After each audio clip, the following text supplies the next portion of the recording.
Ya, kita langsung ya Bapak Ibu ya. Oke. Bapa Engkau baik, Bapa Engkau baik, Kau selalu baik kepadaku, Bapa ku cinta Kau. Kami memuji-Mu, kami menyembah-Mu, ku nyanyi haleluya.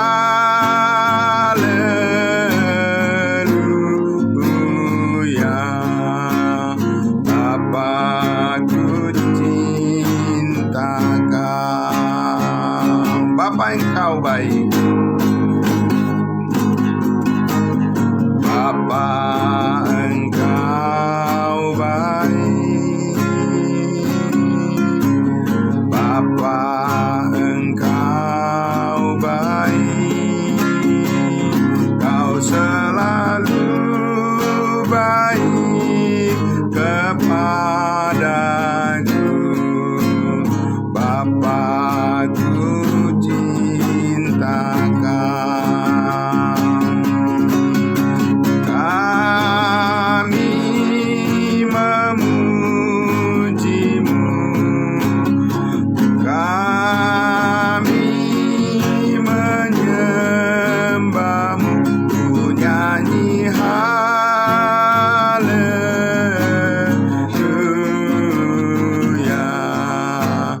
Bapa-Ku cinta Kau, Bapa-Ku cinta Kau.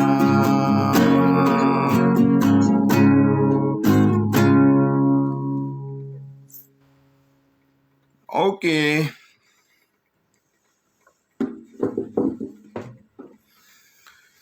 Baik.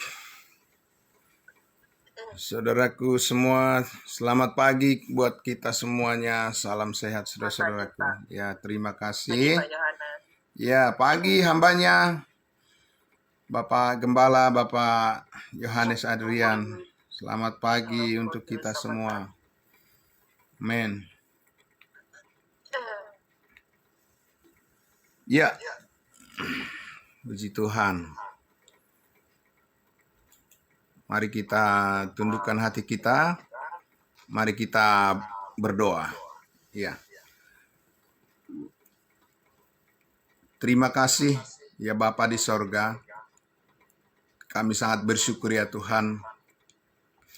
Oleh kemurahan hati-Mu kami kembali ya Bapa di pagi hari ini bersama-sama semua saudara seiman kami yang telah bangun di pagi hari ini. Kami bersyukur ya Tuhan Yesus atas kesehatan yang sangat berharga yang Tuhan karuniakan bagi tiap-tiap kami, semua anggota tubuh Kristus. Dan terima kasih untuk berkat yang Tuhan selalu siapkan bagi kami semua. Terima kasih untuk hikmat sorgawi-Mu yang terus meyakinkan kami semua orang-orang kudus-Mu bahwa panggilan kasih-Mu, anugerah-Mu ya Tuhan yang adalah yang terbaik, yang paling berharga, yang termulia bagi kami semuanya. Terima kasih Tuhan Yesus, saatnya kami kembali lagi Tuhan, merendahkan hati kami di hadapan-Mu ya Bapa, oleh karena firman-Mu yang terus mengajar dan mendidik kami semua, menolong kami Tuhan untuk memahami segala jalan kehidupan yang Tuhan inginkan kami masuki dan kami telusuri sebagai bagian dari pelayanan kami yang berkenan kepadamu. Terima kasih Tuhan Yesus, kami bersyukur menyambut kebenaran firman-Mu ya Tuhan. Diberkatilah semua saudara-saudara kami, dimanapun mereka berada yang sudah bergabung pada pagi hari ini. Kami bersyukur atas kebaikan-Mu ya Tuhan. Dalam nama Tuhan Yesus kami berdoa. Amin. Baik, selamat pagi juga saudara kami yang selalu setia bersama-sama dengan kita, Saudara Rivo Alamat dari Manado. Dan terima kasih semuanya juga yang sudah bergabung di pagi hari ini, baik melalui live streaming kita dari Facebook maupun yang sudah ada di ruangan Zoom meeting kita. Ya, baiklah Bapak Ibu Saudaraku yang dikasihi Tuhan Yesus. Kita lanjutkan lagi ya, saudaraku semuanya, apa yang sudah kita bahas, yang sudah kita ulas Bapak Ibu Saudaraku, masih mengambil tema sentral dari Efesus pasalnya yang kedua, ayat 11 ya. Saya akan membacakan sekali lagi saudaraku sampai ayatnya yang ke-13 ya. Karena minggu ini kita masih akan fokus dari bagian ini, bagian Efesus pasal 2 mulai dari ayatnya yang ke-11 ya. Baik, saudaraku yang dikasihi Tuhan Yesus, saya akan membacakan sekali lagi untuk kita semua. Judul perikopnya, dipersatukan di dalam Kristus. Ayat 11. Karena itu, ingatlah bahwa dahulu kamu sebagai orang-orang bukan Yahudi menurut daging, yang disebut orang-orang tak bersunat oleh mereka yang menamakan dirinya sunat, yaitu sunat lahiriah yang dikerjakan oleh tangan manusia. Bahwa waktu itu kamu tanpa Kristus, tidak termasuk kewargaan Israel, dan tidak mendapat bagian dalam ketentuan-ketentuan yang dijanjikan, tanpa pengharapan dan tanpa Allah di dalam dunia. Ayat 13.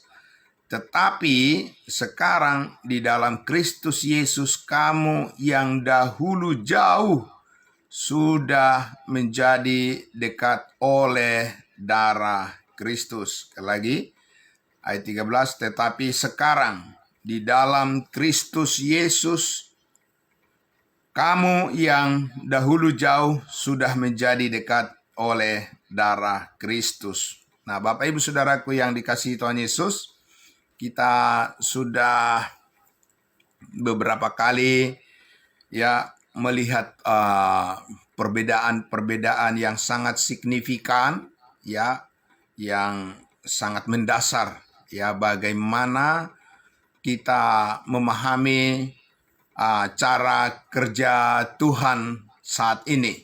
Amin. Dibandingkan dengan apa yang Paulus katakan tadi, dahulu kamu adalah orang-orang yang disebut orang-orang yang tidak bersunat atau orang-orang bukan Yahudi. Nah, itu Bapak Ibu Saudaraku, pernyataan-pernyataan seperti itu sangat penting kita memahami dalam kaitan dengan iman kita kepada Kristus Yesus Tuhan kita saat ini. Karena apa? Karena hal-hal di mana kita bisa membedakan Bapak Ibu Saudara adalah ciri khas dari orang yang telah memahami kehendak Allah dan yang sudah dan atau sedang bertumbuh di dalam menjalani kedewasaan iman. Kalau tidak bisa membedakan Bapak Ibu Saudara program Allah, ya, dua program Allah yang besar, program Allah untuk sorga yang di atas dan juga program Allah untuk bumi, ya, kerajaan sorga di bumi. Kalau tidak bisa membedakan Bapak Ibu Saudara, maka iman kepercayaan seseorang itu akan naik turun. Artinya tidak bisa fokus kepada panggilan yang sebenarnya mempercayai apa yang sedang Tuhan kerjakan saat ini fokus kepada membangun tubuh Kristus. Dan saudaraku, kemarin kita sudah lihat, beberapa waktu lalu kita sudah lihat bahwa karena Alkitab itu banyak orang, kebanyakan orang berpikir bahwa terutama mereka yang mengakui ya Yesus Kristus sebagai juru selamat, atau yang mengakui salib, atau yang menyatakan diri sebagai orang Kristen, kebanyakan Bapak Ibu Saudaraku dari mereka menganggap bahwa semua Alkitab ini adalah ditujukan kepada diri masing-masing orang yang membaca. Jadi apa saja yang dikatakan firman Tuhan, yang penting disebut itu adalah firman Tuhan, semua orang menganggap bahwa itu langsung ditujukan untuk dirinya masing-masing.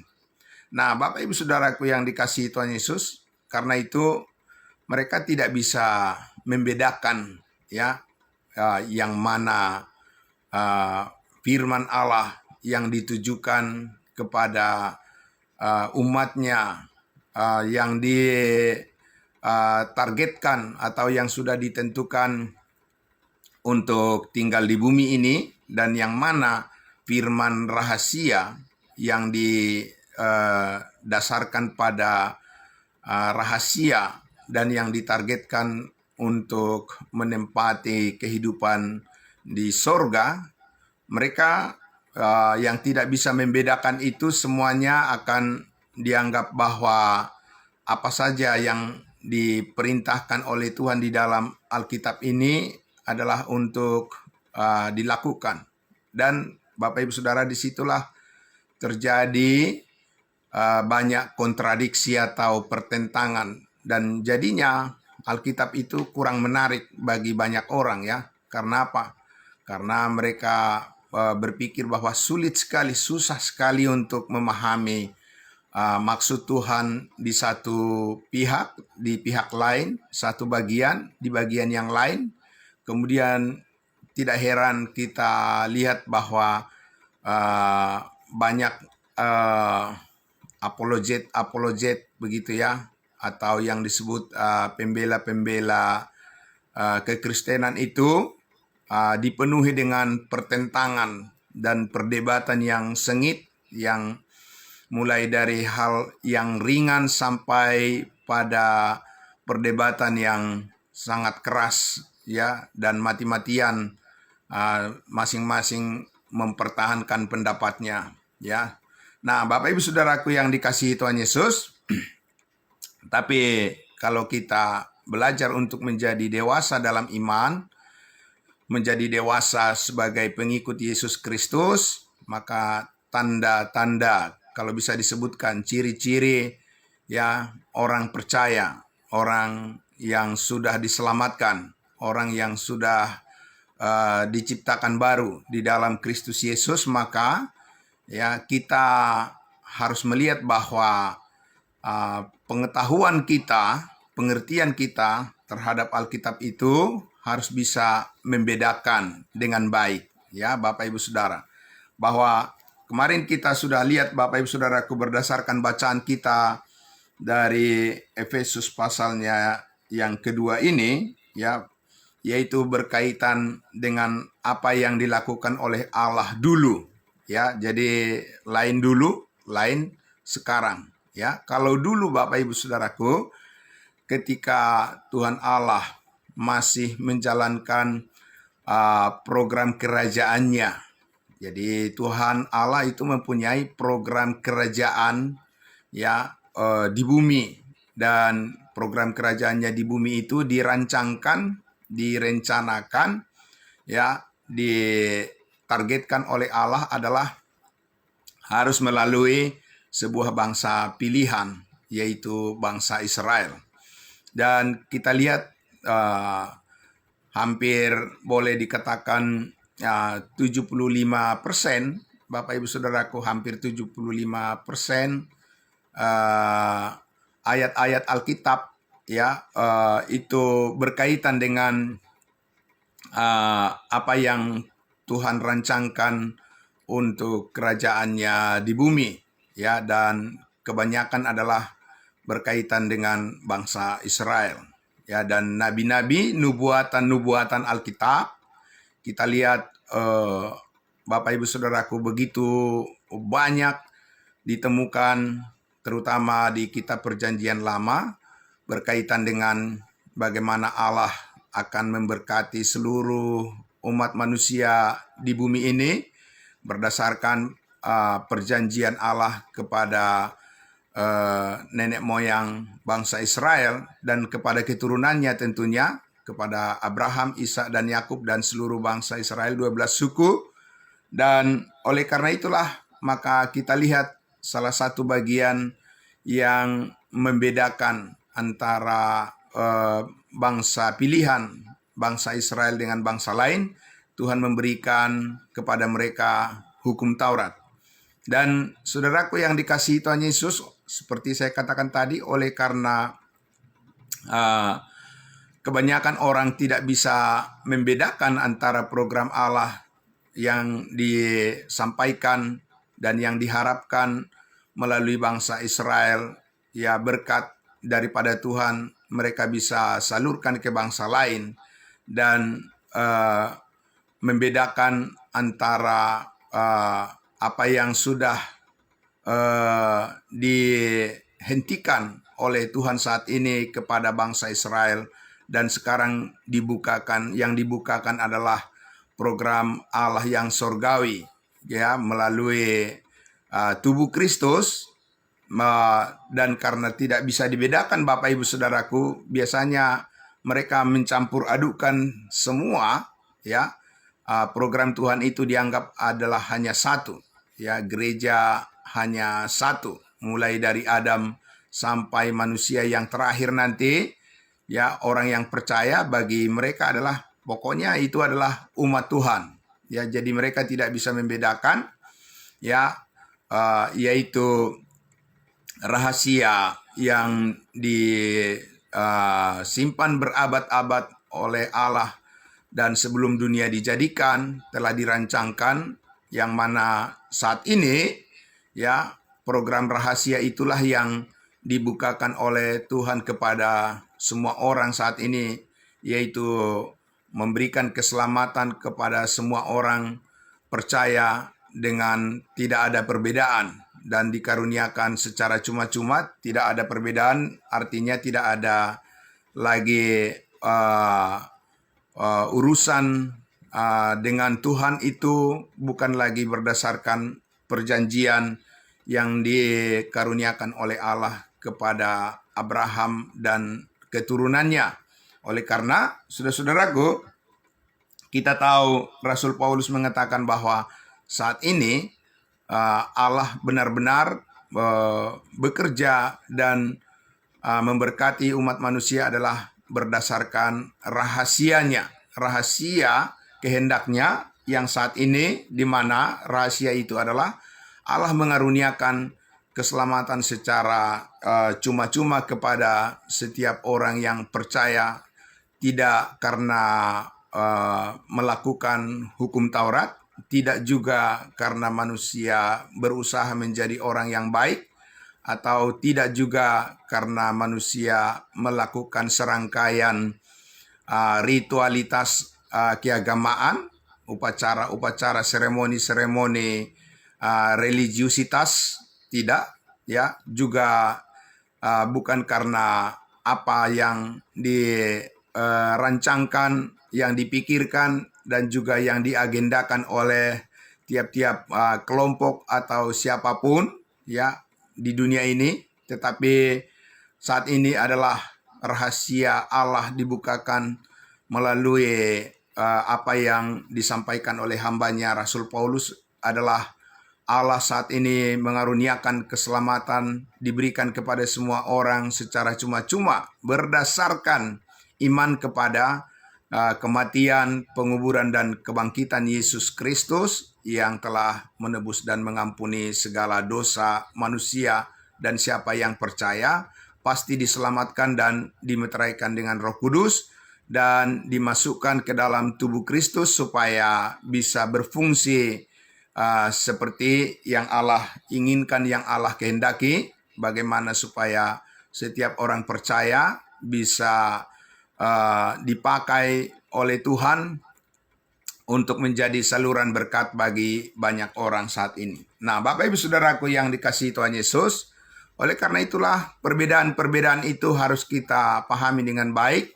Ya, sebagaimana kita sudah lihat beberapa hal terkait dengan pengorbanan, ya, terkait juga dengan masalah tanda sunat, dan dibandingkan dengan meterai Roh Kudus, ya, sebagai kalau bagi bangsa Israel adalah tanda meterai secara jasmani, ya, secara lahiriah, ya. Kalau bagi kita sebagai tubuh Kristus berbeda, yaitu tanda meterai Roh Kudus yang tidak terlihat secara kasat mata di dalam tubuh kita, tetapi ada meterai Roh Kudus yang lebih menjamin, ya, pekerjaan Allah yang lebih menjamin untuk menyatukan kita dengan kehendak Allah dan menjadikan kita menjadi anggota tubuhnya setelah dikuduskan oleh darah Kristus satu kali untuk selama-lamanya. Dan ini semua bisa kita mengerti karena kita hidup dan dihidupkan oleh Allah, bukan karena kita melihat, tetapi karena kita percaya. Amin. Nah, Bapak Ibu Saudaraku, juga terkait dengan di mana kita harus memahami gereja, ya, perbedaan gereja. Bapak Ibu Saudara, saya tidak bermaksud untuk mau menjelaskan merek-merek gereja yang ada barangkali puluhan ribu atau mungkin ratusan ribu di dunia ini. Tapi yang saya maksud adalah gereja yang ada di dalam Alkitab. Nah, Bapak Ibu Saudaraku yang dikasihi Tuhan Yesus, sementara kata gereja itu sendiri adalah terminologi umum, ya, istilah umum itu Bapak Ibu Saudara. Karena di dalam Alkitab itu penggunaan gereja atau eklesia, ya, di mana sekelompok orang dipanggil keluar dari kegelapan menuju kepada terang. Pertama-tama, Bapak Ibu Saudaraku, bisa kita bedakan bahwa gereja yang disebut di dalam Alkitab yang pertama itu adalah berkaitan dengan sekelompok orang dari bangsa pilihan, yaitu orang Israel yang keluar dari perbudakan di tanah Mesir, dari perbudakan Firaun di tanah Mesir, dan Allah mengeluarkan mereka menuju ke tanah perjanjian, ke tanah Kanaan. Dan itu adalah sebuah gereja Bapak Ibu Saudara, ya, sebuah eklesia. Dan itu tentunya Bapak Ibu Saudaraku berkaitan dengan program Allah yang di bumi, kan?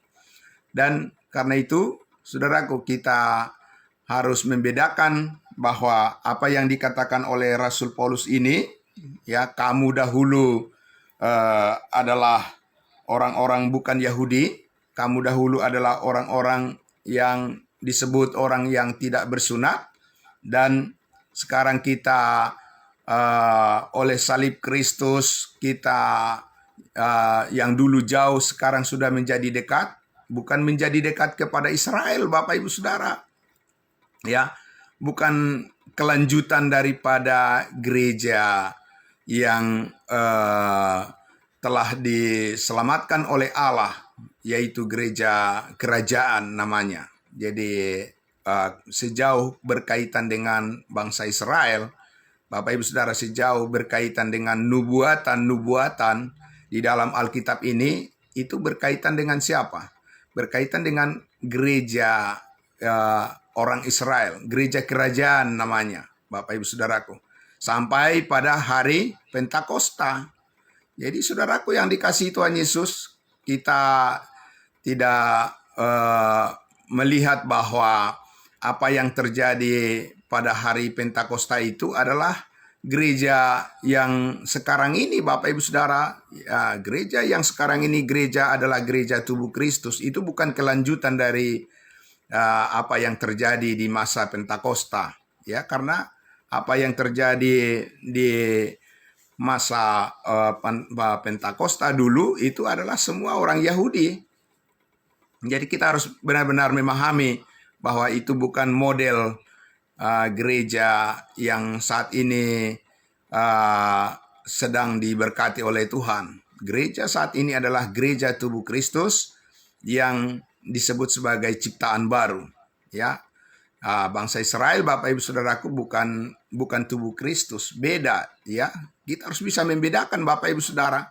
Tidak pernah dikatakan Alkitab bahwa orang Israel adalah tubuh Kristus. Tidak, mereka adalah umat kerajaan Allah di bumi, ya. Sebagaimana doa-doa yang diajarkan oleh Yesus kepada orang Israel. Berbeda dengan kita saat ini adalah merupakan tubuh Kristus yang disebut rahasia yang belum pernah dibukakan kepada para nabi bangsa Israel, tapi Allah membukakan rahasia ini melalui hambanya, Rasul Paulus, sesudah Yesus Kristus naik ke sorga. Dan sekarang ini yang kita kenal dan yang Alkitab ajarkan adalah gereja saat ini adalah tubuh Kristus. Amin. Dan tubuh Kristus sebagai gereja ini sangat berbeda, Bapak Ibu Saudaraku, ya. Tidak dimulai dari hari Pentakosta, tidak dimulai dari program Allah kepada bangsa Israel. Justru sesudah, ya, bangsa Israel jatuh, justru sesudah bangsa Israel tidak lagi menjadi channel berkat sebagaimana perjanjian Allah kepada Abraham, Ishak dan Yakub, Allah yang membukakan rahasianya, ya, melalui hambanya Rasul Paulus, melalui Injil kasih karunia Allah, Injil anugerah.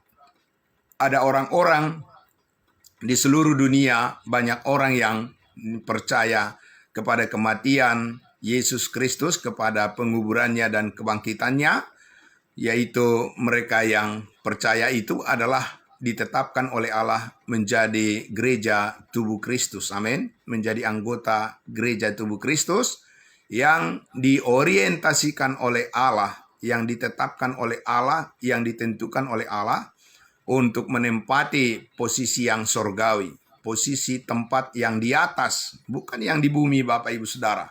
Jadi saudaraku yang dikasihi Tuhan Yesus, setiap orang kudusnya Tuhan sudah harus memahami dengan jelas dua hal ini, supaya ketika kita membaca firman Tuhan atau mendengarkan firman Tuhan, kita tidak lagi mencampur adukan semuanya, ya, menyatukan, berusaha menyatukan yang berbeda, ya. Tidak begitu, Bapak Ibu Saudara. Yang berbeda, yang dibedakan oleh Allah, yaitu memang harus dibedakan, Bapak Ibu Saudara, ya. Kita tidak bisa menyatukan itu, bahwa seperti saat ini kebanyakan diyakini oleh orang beragama Kristen bahwa, ya, gereja saat ini adalah kelanjutan daripada orang Israel dari zaman dulu. Ya, Bapak Ibu Saudaraku yang dikasihi Tuhan Yesus, kalau seperti itu pemahamannya, maka itulah yang menyebabkan, ya, pemberitaan Injil itu menjadi kacau. Kenapa kacau, Bapak Ibu Saudara? Ya, di dalam kekristenan saat ini yang banyak diajarkan adalah bahwa keselamatan itu tidak cukup hanya dengan iman, harus juga melakukan hukum Taurat. Karena apa? Karena mereka mengatakan bahwa gereja saat ini adalah kelanjutan daripada Israel, dan bahkan menjadi Israel rohani katanya. Bapak Ibu Saudaraku yang dikasihi Tuhan Yesus, ya, akhirnya gereja juga sekarang ini banyak yang berbahasa roh, banyak juga yang mengusahakan mujizat-mujizat, walaupun itu tidak terbukti sama sekali, Bapak Ibu Saudara, tapi dipaksakan. Karena apa? Karena mereka tidak bisa membedakan antara program Allah yang sifatnya duniawi kepada bangsa Israel dengan program Allah yang sifatnya rohani untuk tubuh Kristus. Mereka tidak bisa membedakan, semua diambil alih Bapak Ibu Saudaraku, semua diraup, semua ingin mereka sesuai dengan keinginan mereka sendiri. Mereka ingin memaksakan bahwa firman Allah itu harus terjadi dalam kehidupan mereka. Dan itu tidak mungkin, Bapak Ibu Saudara. Itu makanya terjadi, kita lihat Bapak Ibu Saudaraku, kontradiksi, pertentangan di dalam iman kekristenan itu kita lihat, Bapak Ibu Saudaraku, dan perpecahan demi perpecahan terjadi dan tidak pernah berhenti. Perpecahan itu akan terus terjadi. Karena apa, Bapak Ibu Saudaraku? Karena tidak fokus kepada satu tubuh Kristus sebagai target daripada Allah untuk saat ini memberkati umat manusia hanya melalui iman kepada salib Kristus dan melalui pemberitaan Injil kasih karunia Allah, Injil anugerah. Itulah saat ini yang Allah kehendaki supaya semua orang diselamatkan dan memperoleh pengetahuan akan kebenaran. Nah, jadi Bapak Ibu Saudaraku yang dikasihi Tuhan Yesus, syukur bagi Allah, Tuhan kita yang mulia. Kalau seandainya, jadi saya sebut seandainya Bapak Ibu Saudara, Allah masih menunggu pertobatan daripada bangsa Israel, barulah Allah bisa atau Allah mau mengirimkan keselamatan kepada bangsa lain. Maka Bapak Ibu Saudara dan saya tidak akan bisa mengalami apa yang kita alami saat ini.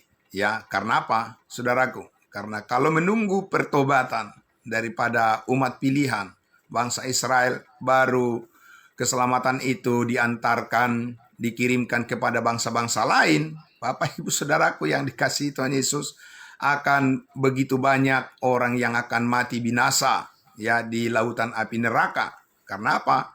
Karena bangsa Israel sampai hari ini tidak kunjung bertobat juga kan. Mereka justru sudah jatuh dikatakan dari kehendak Allah karena mereka telah menyalibkan Yesus Kristus Mesias, dan karena mereka juga menolak kesaksian daripada Roh Kudus dengan mereka membunuh Stefanus yang dipenuhi oleh Roh Kudus. Dan Bapak Ibu Saudaraku, itulah rahasia Allah yang sangat luar biasa ya. Justru Bapak Ibu Saudaraku, ketika bangsa Israel itu memberontak sejadi-jadinya kepada Allah dan bahkan dipimpin oleh seseorang yang merupakan orang yang paling dianggap saleh menurut hukum Taurat hidupnya, yaitu Saulus. Dan justru saudaraku, Saulus yang dulu adalah seorang pemberontak kepada Allah, pemberontak dan yang membunuh banyak orang yang mengikuti Yesus Kristus, dan melalui permusuhan itulah Allah justru mendamaikan semua orang, semua manusia di dunia ini dengan menyatakan tidak memperhitungkan kesalahan manusia lagi di hadapan Allah dan memberikan keselamatan secara cuma-cuma. Dan Rasul Paulus ya, yang dulu adalah Saulus, dialah Bapak Ibu Saudaraku contoh yang pertama kali di mana kasih karunia Allah menyelamatkan manusia, orang yang paling berdosa, orang yang paling jahat. Dan itu kesaksian Paulus ya Bapak Ibu Saudaraku. Rasul Paulus mengatakan, aku adalah orang yang paling berdosa di dunia ini, orang yang paling melawan Tuhan, orang yang sengaja menyatakan pemberontakannya, perlawanan kepada Allah, penolakannya kepada Yesus Kristus. Justru Bapak Ibu Saudaraku, ya orang yang seperti itulah, dari dialah dimulai oleh Allah kasih karunia diberikan secara cuma-cuma keselamatan, bukan lagi karena perbuatan baik dan bukan karena usaha, bukan karena kebaikan dan bukan karena kesalehan hidup atau apapun.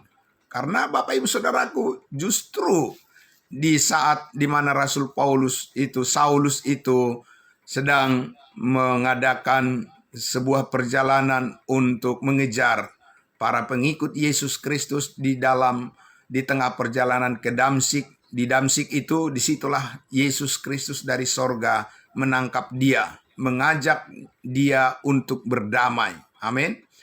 Yesus Kristus menampakkan dirinya dan memberikan kasih karunia-Nya kepada Saulus, dan saudaraku, disitulah kasih karunia Allah yang melimpah ini tanpa melalui bangsa Israel, tanpa melalui hukum Taurat, dan tanpa melalui ritual-ritual sakramen segala macam itu, tanpa kesalehan hidup, tanpa perbuatan baik, Yesus Kristus mengaruniakan keselamatan hidup yang kekal kepada Saulus, dan dimulai dari dialah, Bapak Ibu Saudaraku, gereja yang disebut tubuh Kristus itu sampai hari ini.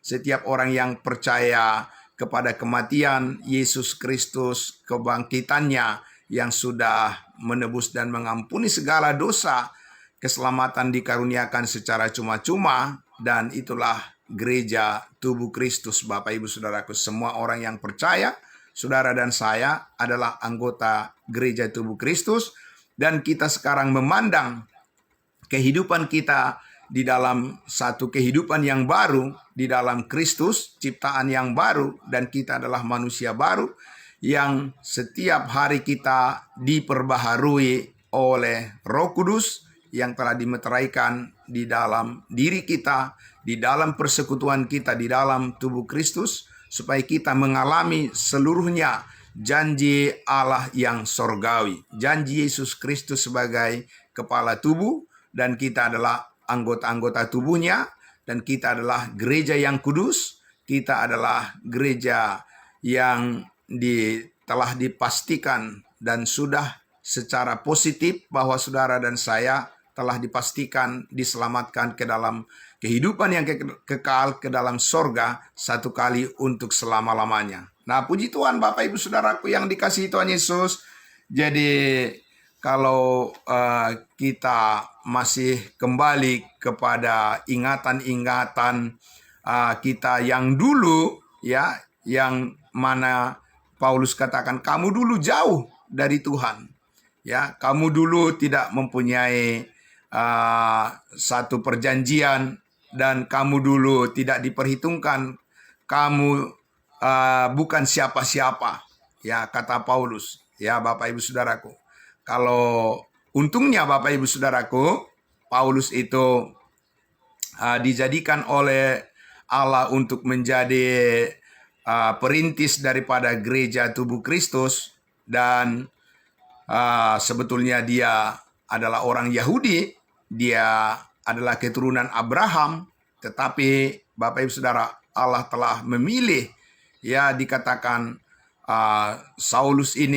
ini untuk menjadi pembawa berita yang spesial, kabar baik yang spesial bagi kita bangsa-bangsa lain, supaya mata hati semua orang bisa dibukakan dan ditarik dari kegelapan dan masuk ke dalam terang Kristus, terang kemuliaan Kristus, yaitu kemuliaannya, kemuliaan kebangkitan Yesus Kristus dari antara orang mati, dan kebangkitannya dan kenaikannya ke surga, dan pemuliaan Kristus untuk selama-lamanya, dan menjadi pemuliaan kita juga karena kita sudah dipersatukan dengan Yesus Kristus sebagai kepala kita, dan kita adalah anggota-anggota tubuhnya. Amin.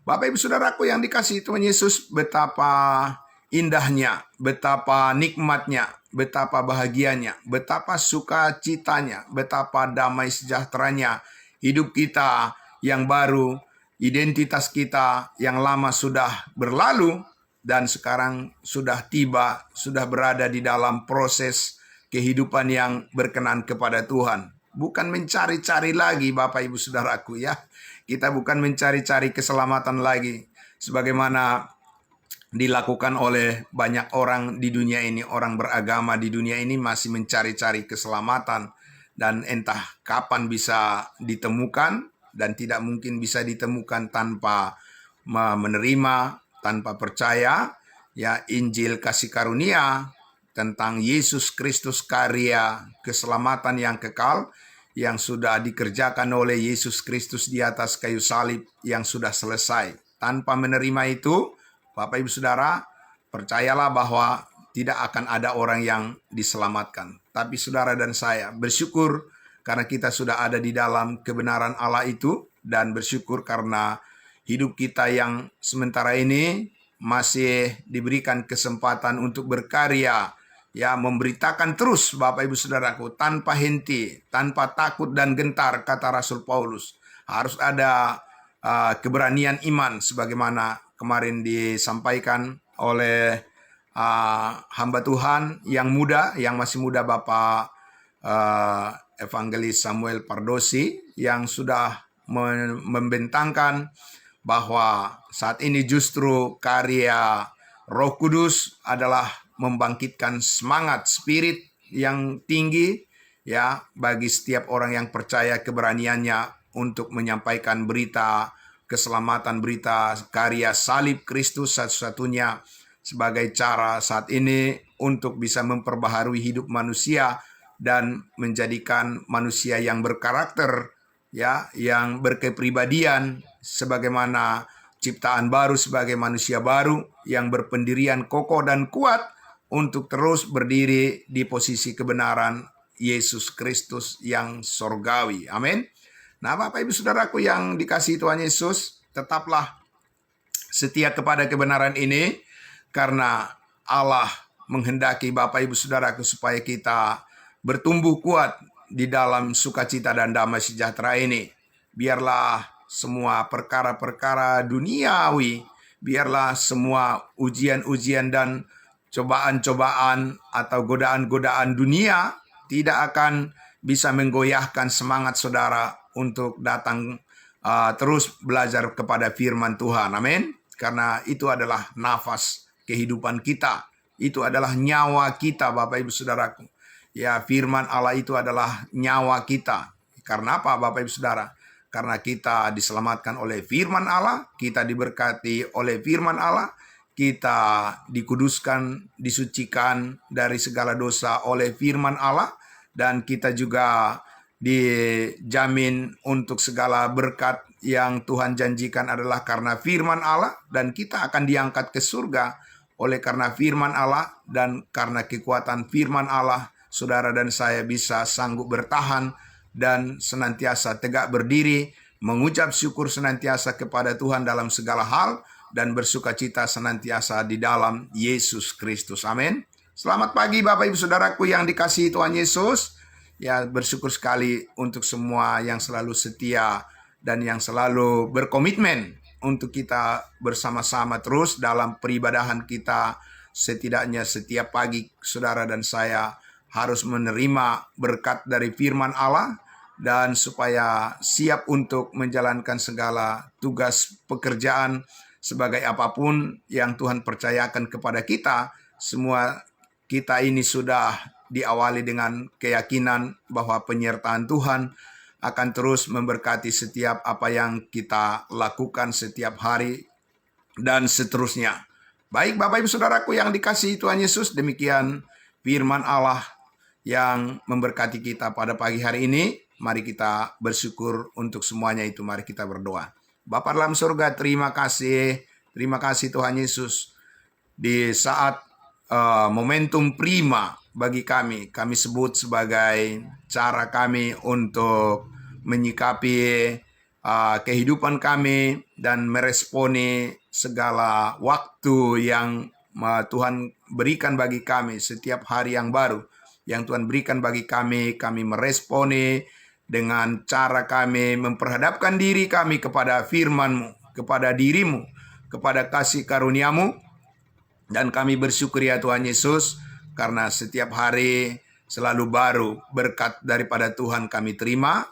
Dan kami percaya Tuhan menguatkan hati kami semua, memampukan kami semua melaksanakan apa yang menjadi tugas pekerjaan yang Tuhan percayakan bagi kami semuanya. Dengan segala ucapan syukur dan terima kasih, kami berdiri di hadapan-Mu, kami tegak di hadapan-Mu ya Tuhan. Dan biarlah semua jemaat kudus-Mu selalu bersuka cita dimanapun mereka berada. Dan biarlah Roh Kudus terus mengajari kami lebih dalam lagi tentang rencana-rencanamu yang memenuhi kehidupan kami semua diberkati oleh Tuhan. Dalam nama Tuhan Yesus kami berdoa. Amin. Amin. Terima kasih saudaraku semuanya. Ya, selamat pagi untuk kita semua. Kita akan lanjutkan lagi besok pagi saudaraku ya. Ya, terima kasih. Ya, salam semuanya. Tuhan memberkati.